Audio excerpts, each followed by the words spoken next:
अच्युतं केशवं रामनारायणं अच्युतं केशवं रामनारायणं केशवं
जैसा कि कथा का मूल भी है कि पुरुषोत्तम मास में मर्यादा पुरुषोत्तम की गाथा, तो कथा में प्रवेश करें उससे पूर्व हमें ये जान लेना चाहिए, जानना आवश्यक है कि पुरुषोत्तम मास क्या है।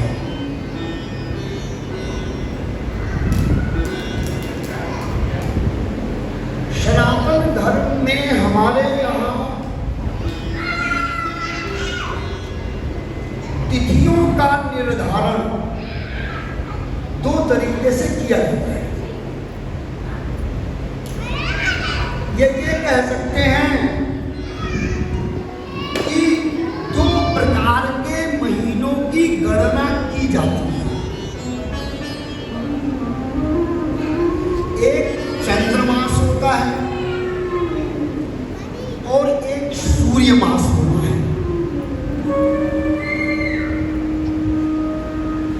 चंद्रमास 354 दिन का होता है।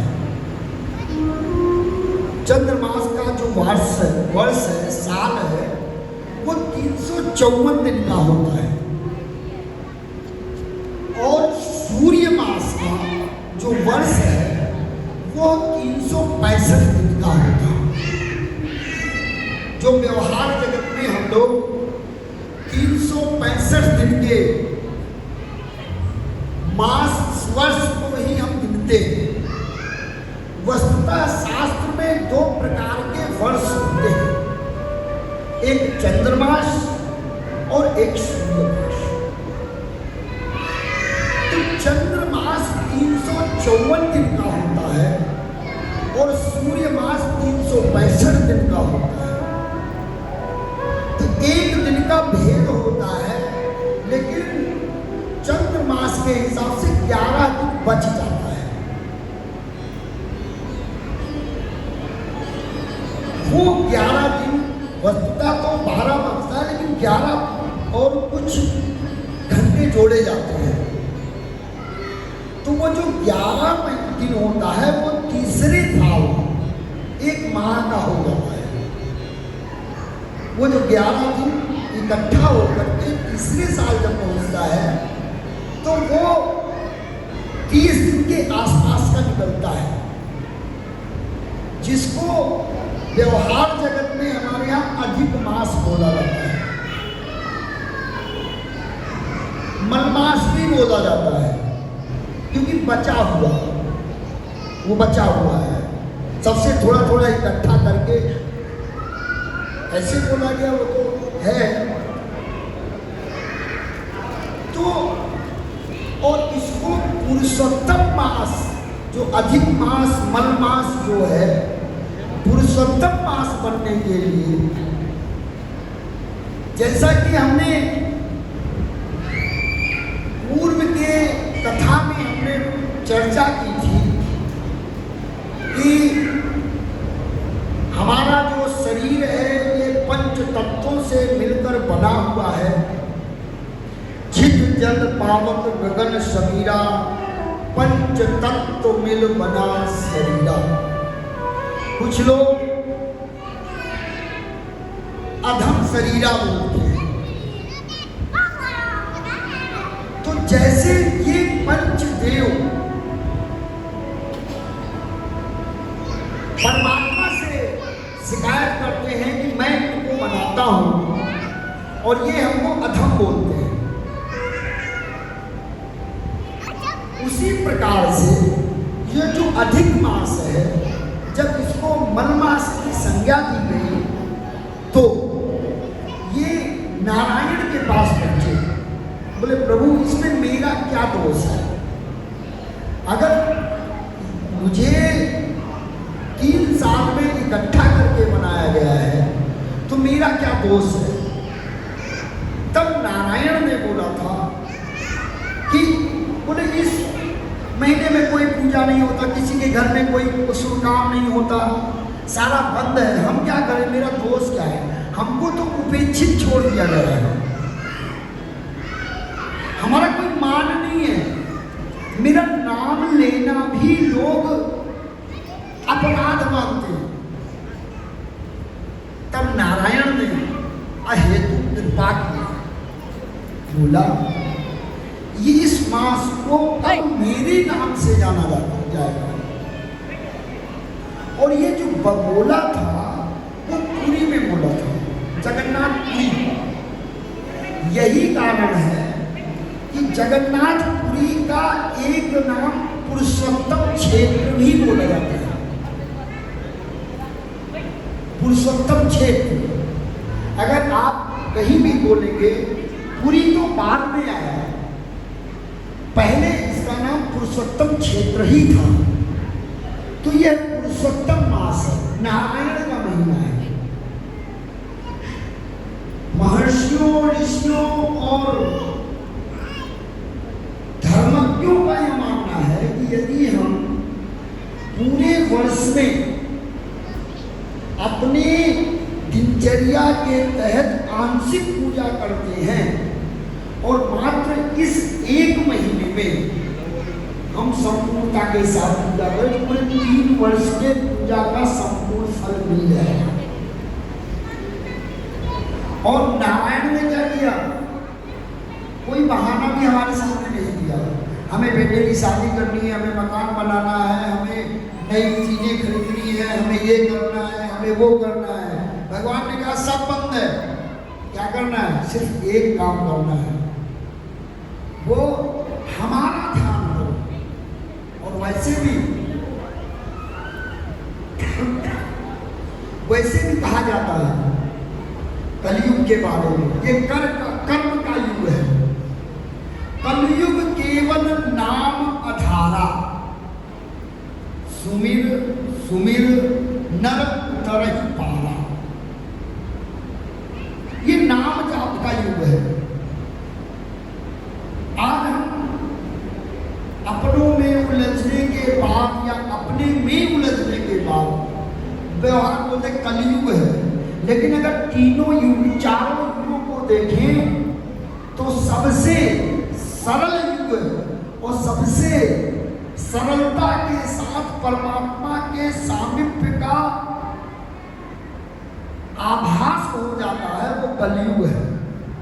सतयुग में लोग वर्षों वर्षों तक, हजारों हजारों वर्ष तक तप करते थे, तब परमात्मा का मिलता था। त्रेता युग में लोग 10-10 हजार वर्ष तप करते थे। द्वापर में भी तप का युग था, कर्म का युग था, लड़ाई झगड़े सारे थे। लेकिन कलयुग में बोला कि आप कुछ मत करो, नाम जाप। वैसे भी जो राम जी ने 9धा भक्ति बताई गई है, यह है दूसरी भक्ति। पहले क्या बोला कि प्रथम भगत संतन कर संगा। पहली जो भक्ति बताई संतन कर संगा, क्यों? हमारे अंदर क्या है? आत्मा और परमात्मा, और ऊपर कौन है? परमात्मा। आत्मा और परमात्मा के बीच का जो माध्यम कौन बनता है? महात्मा। बिना महात्मा के आत्मा परमात्मा के सामीप्य का अनुभव नहीं कर पाएगी, भले हो जाए, अनुभव नहीं कर पाएगी। इसके लिए और दूसरी भक्ति क्या बताया? दूसरी जो भक्ति बताई कथा प्रसंगा। दूसर रज मम कथा प्रसंगा। जो कथा के प्रसंग है उसको श्री राम जी ने, मर्यादा पुरुषोत्तम नामावत सरकार ने दूसरी भक्ति बताई है। बहुत ज्यादा पूजा पाठ करने की जरूरत नहीं है। आज हम महादेव का प्रिय दिन है आज, जब हम कथा का प्रारंभ करते हैं। कथा में प्रवेश करें पहले हम ये जान लें कथा सुननी कैसी चाहिए।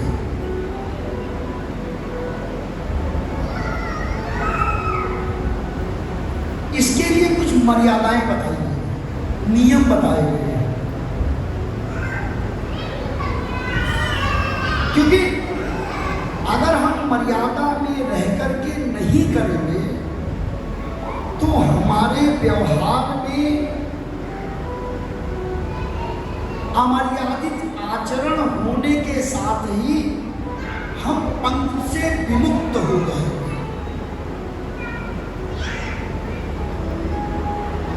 इसके 5 नियम हैं। पहला क्या है?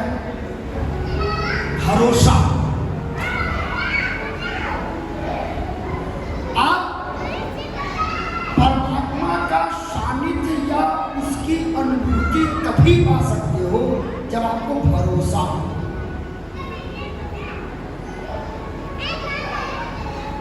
अधूरा मन, अधूरा ज्ञान और अधूरी बात बुराई की बुनियाद ही रखती है। अधूरा मत करो। तो पहला नियम है परमात्मा पर भरोसा करना। अब परमात्मा पर भरोसा कैसे करें?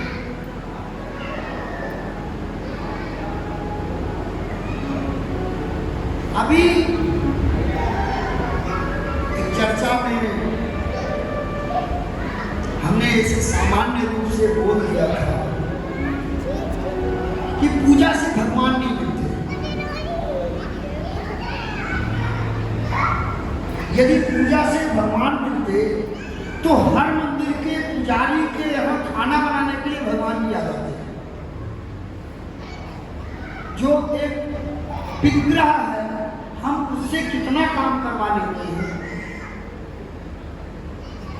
अगर वो साक्षात हमारे जैसे, अच्छा भगवान क्या है? भगवान कौन है? कभी आपने सोचा? हम ही है भगवान, आप ही हो। भगवान सिर्फ क्या है? भा से भूमि, गा से गगन, वा से वायु, बड़ा आ की मात्रा जो अग्नि, ना से नीर।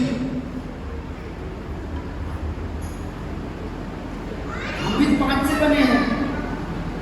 हमारा आराध्य भी 5 से बना हुआ है।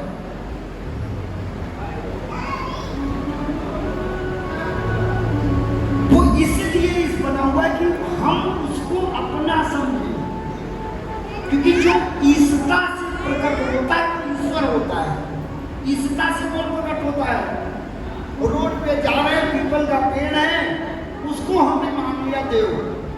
वो ईश से, पूजा से प्रकट किया हमने ईश्वर। कहीं भी जो ईश्वरता से प्रकट होता है वह ईश्वर होता है। और जो हमारी आत्मा को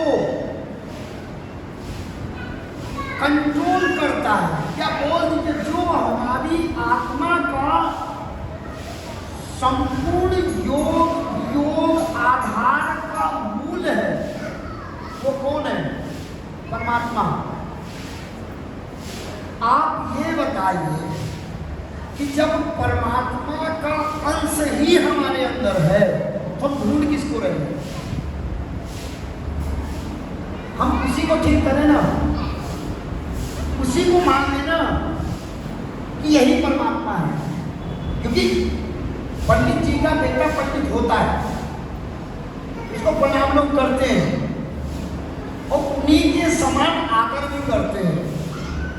अगर उसके स्वभाव में दुष्टता नहीं आई तो परमात्मा का अंश हमारे अंदर है, तो हम उसी को पोषित करें ना, उसी को दैदिप्यमान करें, उसी को हम शक्ति पुंज के रूप में प्रफुल्लित करें। वो कैसे होगा? वो पूजा से होगा। वो पूजा से होगा। पूजा से परमात्मा नहीं, पूजा से शांति मिलती है, मन शांत होता है। मन शांत होता है तो विचार उच्च होते हैं, और जब विचार उच्च होता है तो कर्म भी उच्चता के प्रति प्रवृत्त होता है। और जब कर्म हमारा उच्च होगा तो फल भी उच्च प्रदान करेगा, और जब फल जो मिलेगा उसकी अनुभूति करने की हमारे अंदर एक शक्ति उत्पन्न होगी। अनुभूति, अरे हो सकता है बाबा को तुलसीदास जी कहते हैं कि हर कथा में हनुमान जी आते हैं।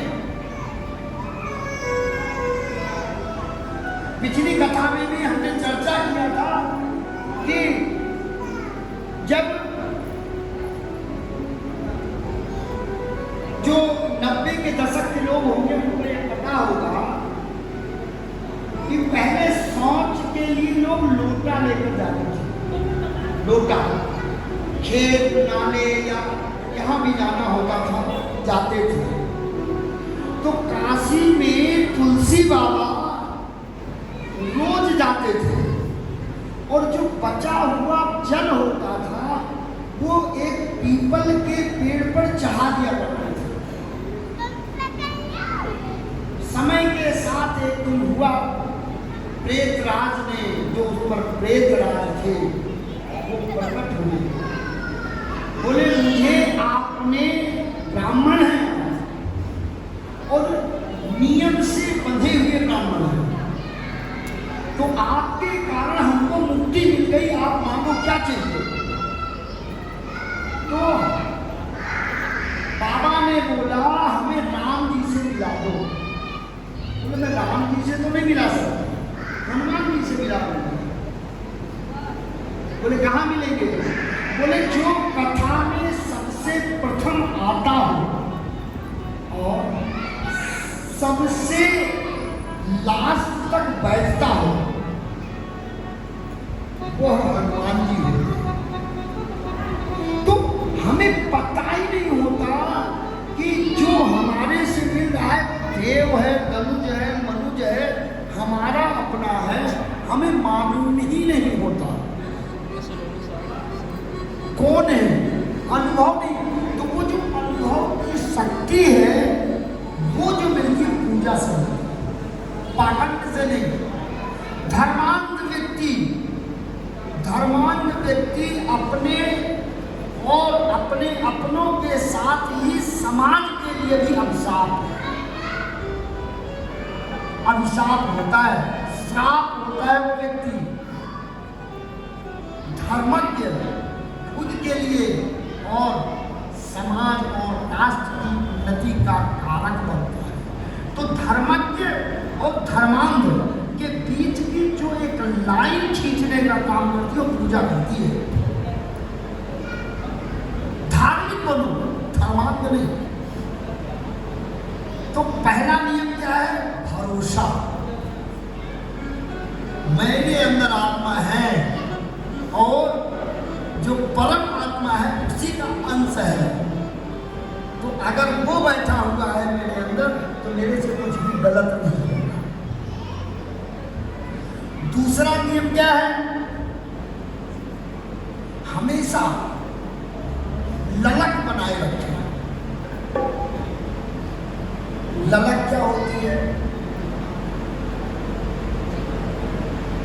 अपनी कर्म की निरंतरता को बनाए रखते हुए हमेशा जिज्ञासा ये होना चाहिए, हमेशा परमात्मा को कहाँ मिल जाए दर्शन हो जाए, कैसे मिल जाए दर्शन हो जाए। एक ललक हमेशा, उम्मीद नहीं छोड़ना चाहिए। सामान्य रूप से बोला जाता है कि उम्मीद के आईने में यदि अपने चेहरे को देखोगे तो पृथ्वी पर आपसे बुरा इंसान कभी नहीं दिखेगा। लेकिन ये परमात्मा के लिए नहीं है। अपनों से अगर आप अपनों पर भरोसा करोगे तो धोखा खाओगे, अपने पर भरोसा करोगे तो कभी धोखा नहीं करोगे। अपना कौन है, परमात्मा।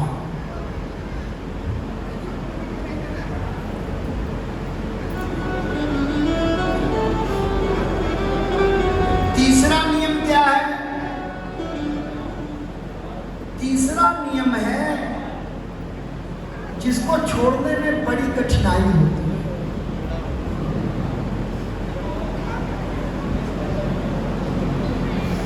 शिकायत।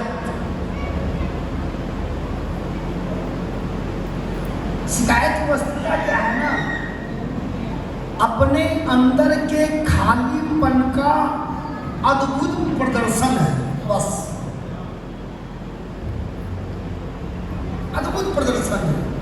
उन्होंने मेरा ये नहीं किया, मेरा वो नहीं हुआ, मेरा वो नहीं हुआ, मेरा वो नहीं हुआ, है पूरा अपने अंदर जो खालीपन है ना, आपके अंदर कुछ नहीं है, इसलिए आप दूसरों की शिकायत कर रहे हो।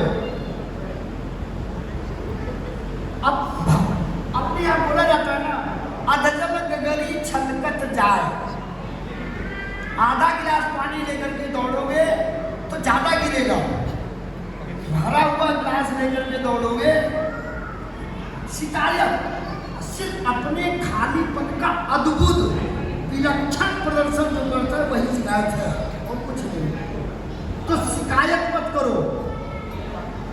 परमात्मा वो आदमी तो कोई पूजा पाठ नहीं करता, लेकिन उसके घर में 4 गाड़ियां खड़ी हैं, ये खड़ा है, पैसा है, वो है, हम रोज 3 माला सुबह करते हैं, 3 माला शाम करते हैं, सुंदरकांड पूजा करते हैं और रोज हवन करते हैं, रोज जाप, फिर भी नहीं दे रहे हो भाई, आप दूसरे का ठेका क्यों दे रहे हो? आपको पता है कि वो हमने जैसे पिछली कथा में चर्चा किया था कि व्यक्ति जो होता है वो 3 कर्मों का पुंज होता है। कौन कौन से? एक अर्जित कर्म। अर्जित कर्म कौन सा है? पूर्व के जन्म में जो आपके द्वारा कर्म हुआ उसका निचोड़ जो लेकर के इस जन्म में आए हो, उसके कारण ये मेरे माँ बाप बने हैं, अर्जित कर्म। पैतृक कर्म जो माता पिता के कर्म से मिला है, और वही अर्जित कर्म जब माँ बाप के कर्म से जुड़ता है तो संचित कर्म बन जाता है। और मैंने पूर्व में भी चर्चा किया है कि ब्राह्मण का बेटा 9 साल, वैश्य का 11 साल, और क्षत्रिय का 11 साल, वैश्य का 13 साल, और जिसको ये लोग शूद्र वर्ण में डालते हैं, वस्तुतः वो नहीं है, वो चतुर्वर्ण का एक महत्वपूर्ण अंश है। भाई मकान बना लो आप तो जो नींव की पहली ईंट होगी उसकी गिनती मत करो भले, लेकिन उसकी वैल्यू कम नहीं होती। उसके 16 साल का नियम है, इसके बाद व्यक्ति का अपना कर्म लगता है। इससे ब्राह्मण के बेटे को 9 साल के पहले पिता के कर्म से ही बड़ा होता है, लेकिन 9 साल जैसे ही पूरा उसका हुआ स्वकर्म फल मिलता है उसको। तो शिकायत के एक दर्पण में चेहरा सजाने की कोशिश मत करो। ये जान लो कि वह अपने खालीपन का अद्भुत, विलक्षण और अद्वितीय प्रदर्शन है। मैं इस लायक नहीं, इसलिए परमात्मा मुझे नहीं मिल रहे। अब इसी में कुंठित मत हो जाओ, मैं उस लायक बनूंगा कि परमात्मा आएंगे।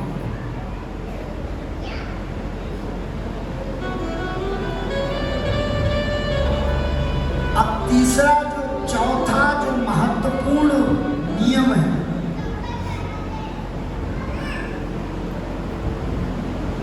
उसको पालन करना बहुत ही सरल है,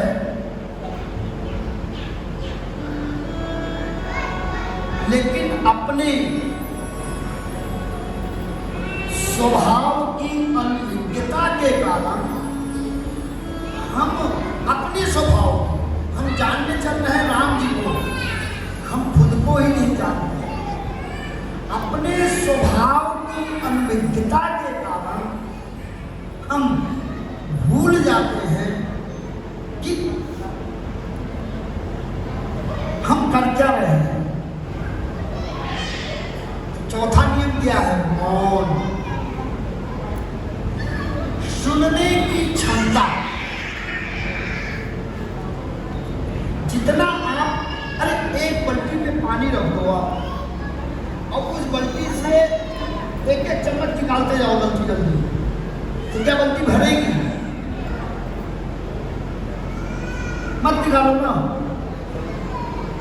जितना निकालोगे उतना खाली होगी। हाँ ठीक है, तुम लोग उस बाल्टी में पानी डालते रहेंगे अपनी बौद्धिक प्रदर्शन के द्वारा प्रभावित करने के लिए, और आप उसी में खाली करते जा रहे हैं, उससे बोलते जा रहे हो, बोलते जा रहे हो, बोलते जा रहे हो। अरे भाई सुनने भरो ना, जब भरोगे आप देखना, अभी एक रिसर्च हुआ था, ज्यादा बोलने वाले व्यक्ति को माइग्रेन, अनिद्रा और आंखों की परेशानी शुरू हो जाती है, जो ज्यादा बोलता है। क्यों भाई? आप देखिए ना, पानी आप निकालते जा रहे हो गलती से, निकालते जा रहे हो, तो वो खींच रही है ना, कम हो रही है। मस्तिष्क जब आप निकालते जाते हो तो वो हमारे जो स्नायु तंत्र हैं, जो हमारी नस नाड़ियाँ हैं, जो हमारे गुड हार्मोन वो सिकुड़ते हैं, खाली होता है, सर दर्द होता है। जिसको सर दर्द हो रहा है उसको सिर्फ ये बोल दो कि ये नियम बना लो कि सुबह 2 घंटे नहीं बोलना है और शाम को 1 घंटे नहीं बोलना है। मैं व्यास के ऊपर बैठकर जिम्मेदारी से बोल रहा हूँ, उसका मन बढ़े, मन मजबूत होगा, उसका धन मजबूत होगा, उसका परिवार भी मजबूत होगा, कला से बच जाओगे। 2 घंटा सुबह से और 1 घंटा शाम अगर आप चुपोगे हो गया।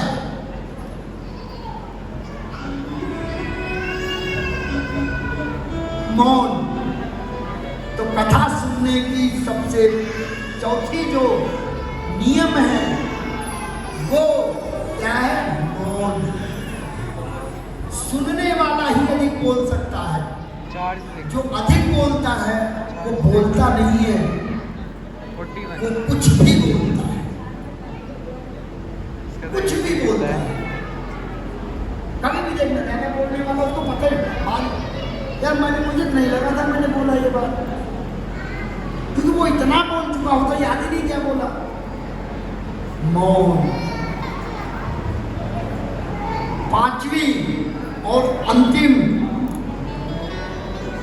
नियम क्या है?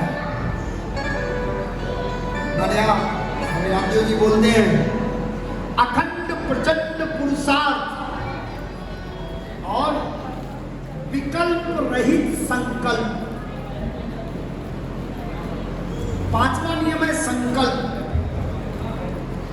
हमने आपको देखा, आप सुबह 3 लोटा शिव जी को जल चढ़ाती और आपके यहाँ एक गाड़ी आ गई, तो अब हम भी 3 लोटा जल चढ़ाएंगे ताकि मेरे घर भी गाड़ी आए। अरे बहुत अद्भुत, बहुत अच्छी तंत्र कथा है।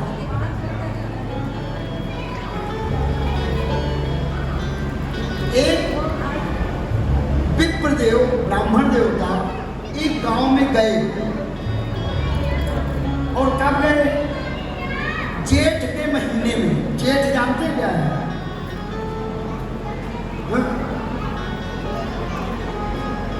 जेठ क्या है? जेठ का महीना कौन सा? ये कौन सा चल रहा है? अभी आदिमास चल रहा है, लेकिन जेठ का ही।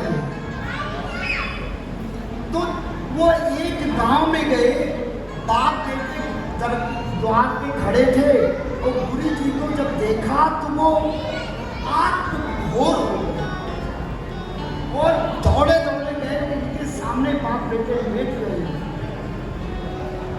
विप्रदेव आप आए, मेरा बड़ा सौभाग्य है, आप हमारे लिए देव हैं।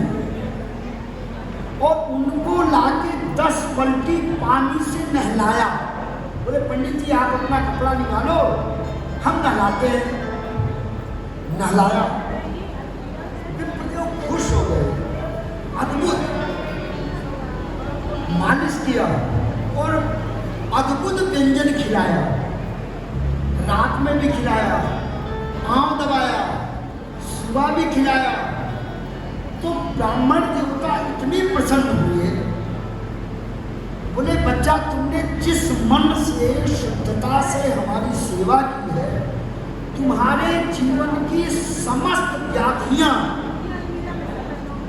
दोष, कटुता और कनिष्ठता का समूल नाश होने के साथ ही तुम्हारे जीवन में धन, पुत्र, लक्ष्मी, वैभव और समृद्धि की अपार वृद्धि हो। ब्राह्मण देवता को चले गए। समय बीता, 3 साल के अंदर जिस परिवार में वो लोग मजदूरी करते थे, उस परिवार में उनके पास घर भी हो गया, गाड़ी भी हो गई, संपत्ति भी हो गई और जमीन भी खरीद ली, मात्र 3 साल। तो उनके पड़ोसी ने बोला ये सब कैसे हो गया? तो क्या होता, निर्मल व्यक्ति जो होता है वो सीधा बोल देता, छल कपट रही, ये बोला जाता है ना हमारे यहाँ। साल भर का जो बच्चा होता है वो छल कपट रही, वही भगवान है। उसके बाद तो अपनी परवरिश की कटुता को उसमें रोज करते हैं। रोज हम अपने बच्चे को खुद पल्यूटेड करते हैं। वो प्योर सोल है, 6 महीने का बच्चा, उसको नहीं पता ये मेरी दादी है, ये मेरे चाचा है, वो मेरे मामा है, उसको नहीं।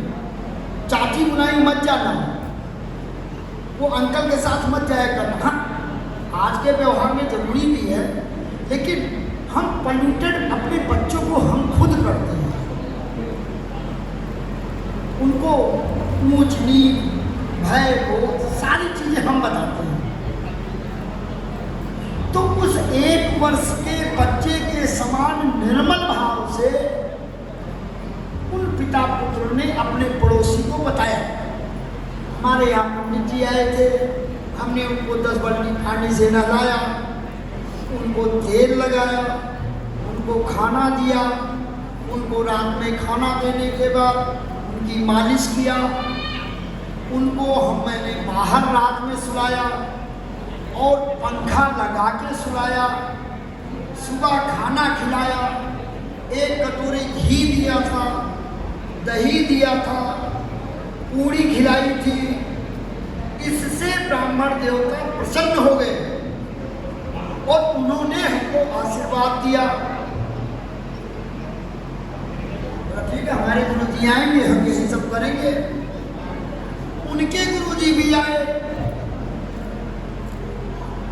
आने के साथ ही ये पिता पुत्र दौड़ के गए और ब्राह्मण देवता के चरणों में लेट गए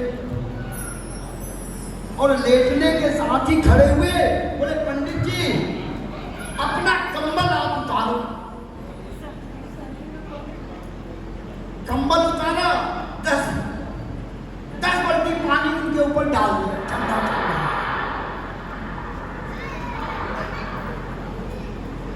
अब पंडित, अब महीना कौन सा है? माघ का। माघ का जनवरी का महीना है और कंबल उठाया, कंबल भी साथ में नहला दिया, आके मालिश किया, पूरी कचौड़ी खिलाया, चारपाई बाहर लगा के पंखा चला दिया।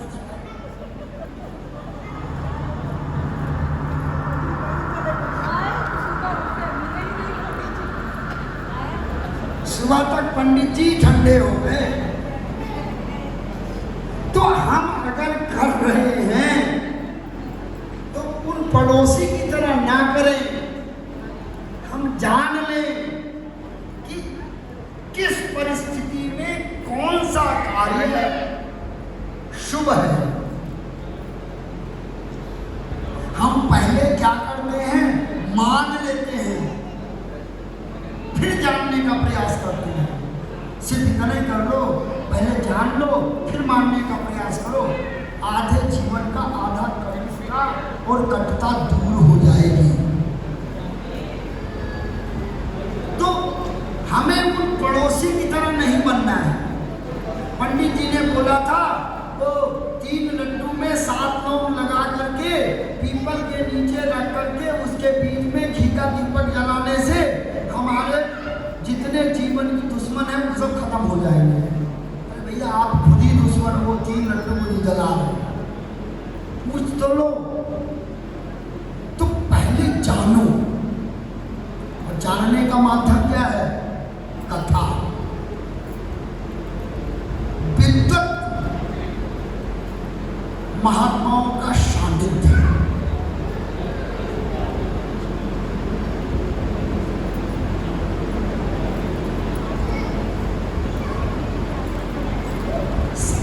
अगर आपने इन 5 नियमों को सुना, पड़ोसी की तरह नहीं, पड़ोसी ने जैसे सुना था वैसा नहीं, यदि आपने सुना तो मेरी एक आप लोगों लोगों से, क्योंकि आपके अंदर भी उन्हीं परमात्मा का अंश है जो मेरे अंदर है, उसको प्रणाम करते हुए लगता नहीं है। निवेदन करेंगे कि क्या हुआ बताओ? शास्त्र तो बोलता है कि हर दिन एक, मैं यहां से बोल रहा हूं, इन 9 दिनों में सिर्फ एक काम कर लो बस, और मात्र 33 दिन। शास्त्र बोलता है किसी भी